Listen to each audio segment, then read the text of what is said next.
Chapter 12 Black Magic. It was in the last week of October that McGinty disappeared. Pat was just as heartbroken as Jingle. It seemed now that Jingle and McGinty had been always part of her life, and if there could never have been a time when they did not come over Jordan every Saturday afternoon, or slip into Judy's kitchen in the chill dims for an evening of fun and laughter. To Jingle, who had never known a real home, these evenings were wonderful, little glimpses into another world. The only flaw in Pat's ointment was that Sid and Jingle didn't hit it off very well. Not that they disliked each other. They simply did not speak the same language. Had they been older, they might have said they bored each other. Sid thought Jingle a queer, moony fellow with his dream houses and his dark glasses and his ragged clothes, and said so.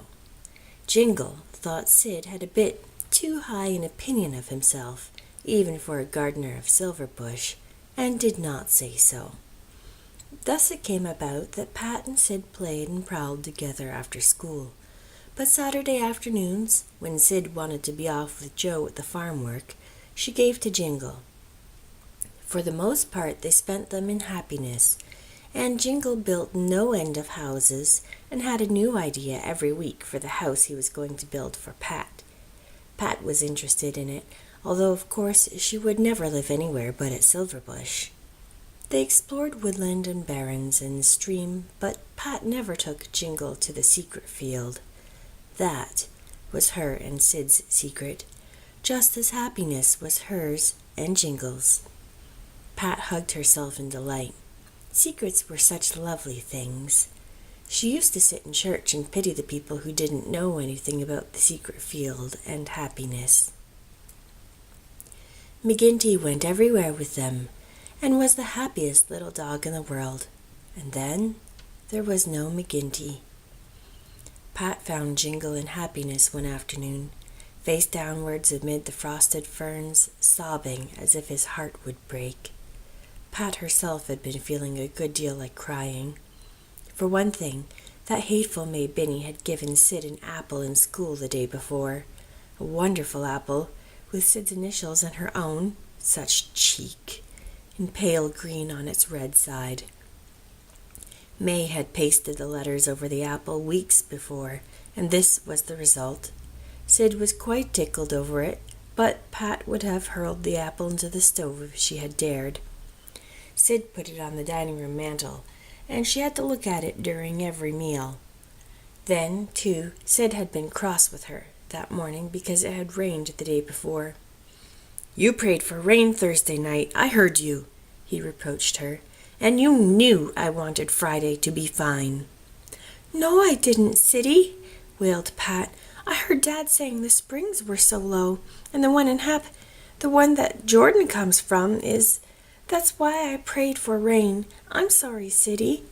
"Don't call me Siddy," reported Sid, who seemed full of grievances just then.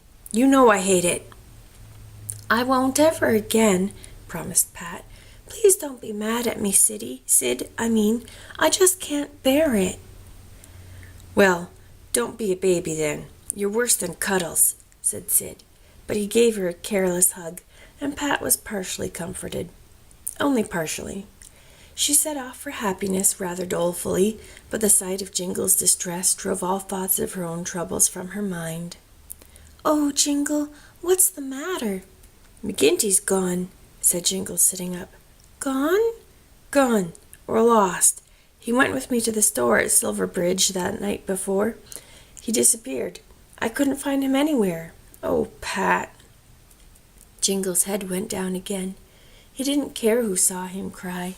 Pat mingled her tears with his, but assured him that McGinty would be found, must be found. Followed a terrible week. No trace of McGinty could be discovered. Judy was of opinion that the dog had been stolen. Jingle put up a notice in the stores offering a reward of 25 cents, all he had in the world, for the recovery of McGinty. Pat wanted to make it 45 cents. She had a dime and was sure she could borrow another from Judy, but Jingle wouldn't let her. Pat prayed every bedtime that McGinty might be found and sat up in the middle of the night to pray again. Dear God, please bring McGinty back to Jingle. Please, dear God, you know he's all Jingle's got with him, his mother so far away. And everything was in vain. There was no trace of McGinty. Jingle went home every night with no little golden brand comrade running through the yard to meet him. He could not sleep, picturing a little lost dog alone in the world on a bleak autumn night. Where was McGinty? Was he cold and lonely? Maybe he wasn't getting enough or anything to eat. Judy, can't you do something? Begged Pat desperately. You've always said there was a bit of a witch in you. You said once your grandmother could turn herself into a cat whenever she wanted to. Can't you find McGinty? Judy, who had, however, decided that something must be done before Pat worried herself to death, shook her head. I've been trying, me jewel, but I know when I'm bait. If I had me grandmother's magic book, I might manage it, but there it is. My advice to ye is to go and see Mary Ann McClellan on the Silverbridge Road. She's a witch in good standing, I believe, though I'm telling the world she do be a bit hefty for a broomstick. If she can't help ye, I don't know of any that can. Pat had been compelled to give up believing in fairies, but she still had an open mind towards witches. They had certainly existed once. The Bible had said so. And you couldn't get away from the fact that Judy's grandmother had been one. Are you sure Mary Ann McClellan is a witch, Judy? Oh, she has always known, and ye do be thinking of. That shows she's a witch. Pat ran to tell Jingle. She found him standing on the stone bridge over Jordan, scowling viciously at the sky and shaking his fist at it.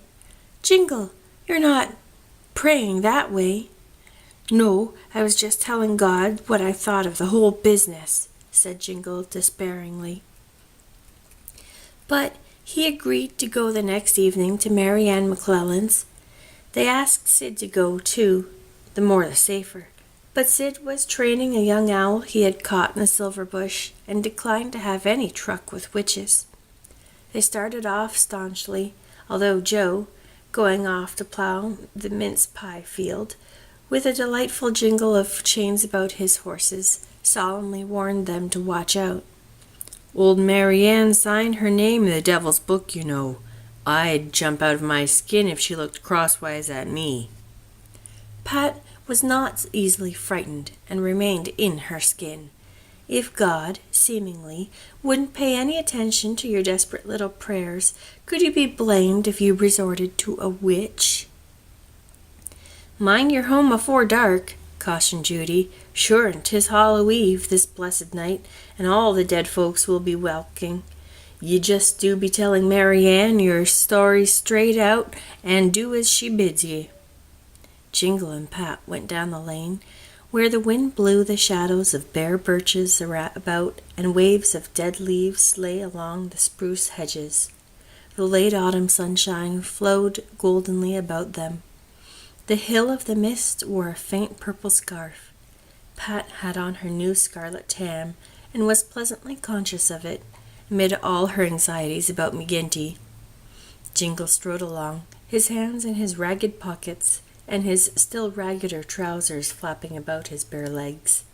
Pat had never been on the main road with him in broad daylight before. In happiness, and along the kinks of Jordan, it did not matter how he was dressed. But here, well, she hoped none of the Binnies would be abroad. That was all.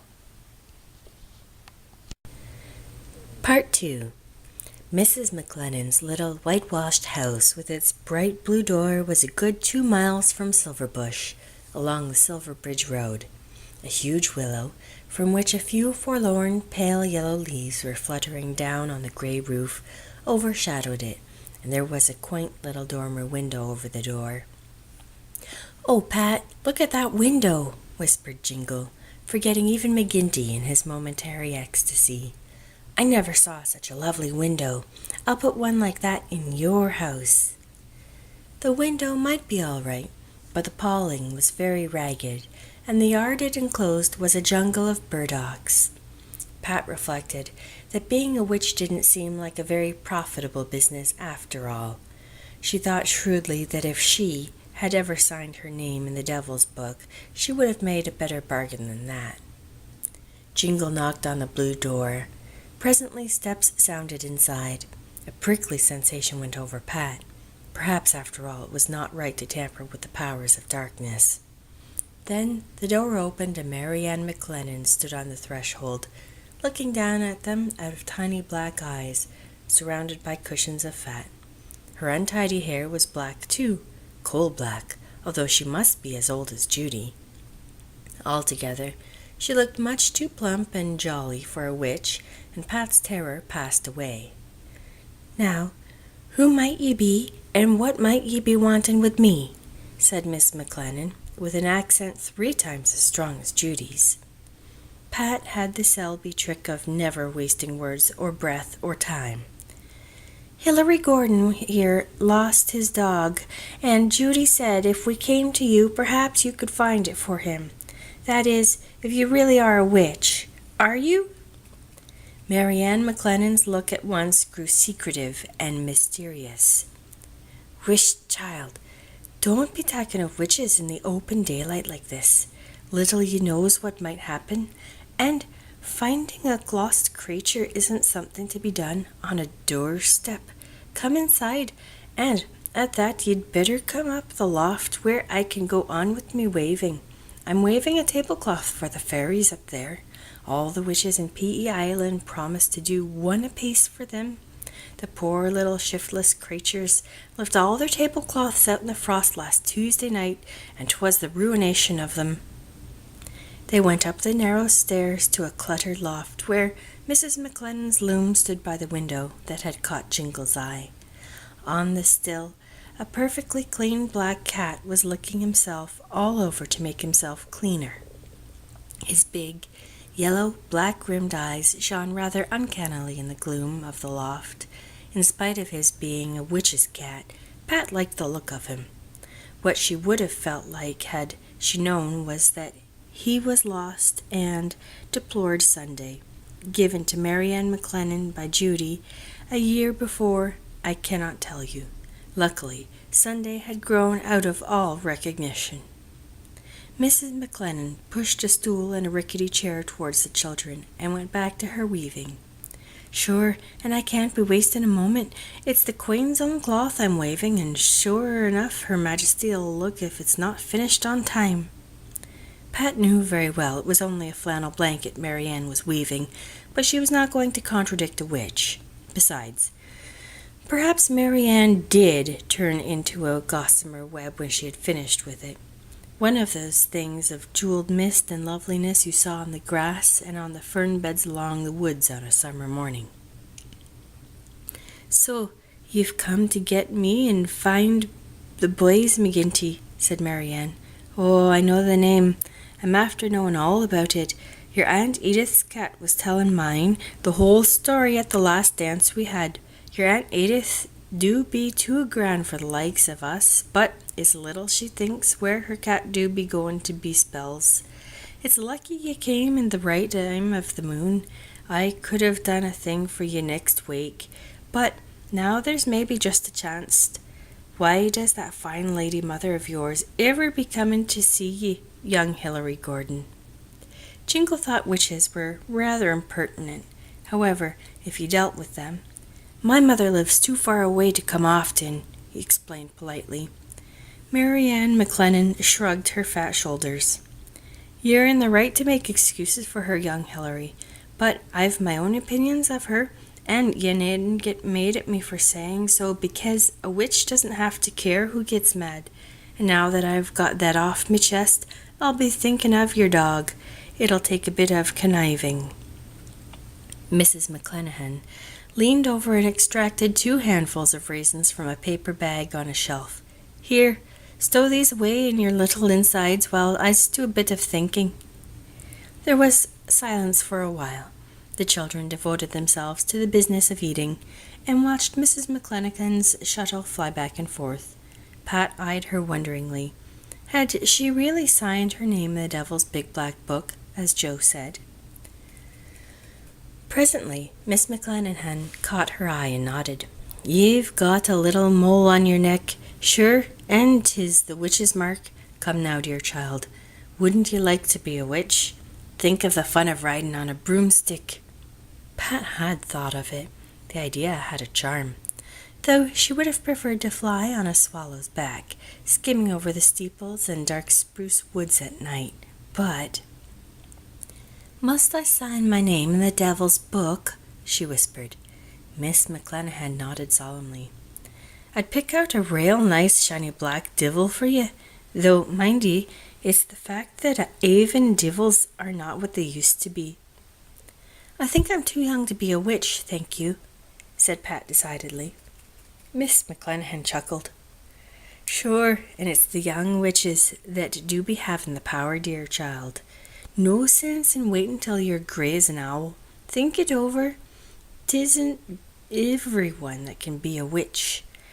We're that exclusive you'd never believe. As for this McGinty creature, when ye lave here, follow your noses up the hill and turn yourselves around 3 times, north, south, east, and west. Then go down the hill to Silver Bridge. There's a house just forninst the bridge, with a door like your Uncle Tom's, only faded like. Turn yourselves about 3 times again, and knock twice on the door. And if anyone comes, mind, I'm not saying anyone will, cross your fingers and ask, 'Is McGinty here?' Then, if you get McGinty, mind, I'm not saying you will, make a good use of your legs and ask no questions. That's all I can be doing for you." "And what is your charge for the advice?" asked Jingle gravely, producing his quarter. "Sure, and we can't charge folks with moles anything. It's clean against our rules." "Thank you very much, Mrs. McClellan," said Pat. "We're very much obliged to you." "You do be a pair of mannerly children at that," said Mrs. McClellan. "If you hadn't been, it wouldn't be Mary Ann McClellan that would have helped you to a dog. I'm that fed up with the sass and impudence of most of the fry around here. It was different when I was young. Now hurry along. Sure and wise folks will be indoors for 'fore moonrise on Hallows Eve. Don't forget the turning around part, or you may look for your McGinty till the eyes fall out of your heads." Mrs. McClellan stood on her doorstep and watched them out of sight. Then she said a queer thing for a witch. She said, "God bless these little creatures." Whereat Mary Ann McClellan waddled over to Mr. Alexander's across the road and asked if she might use their phone to call up a friend at the bridge, please and thank you.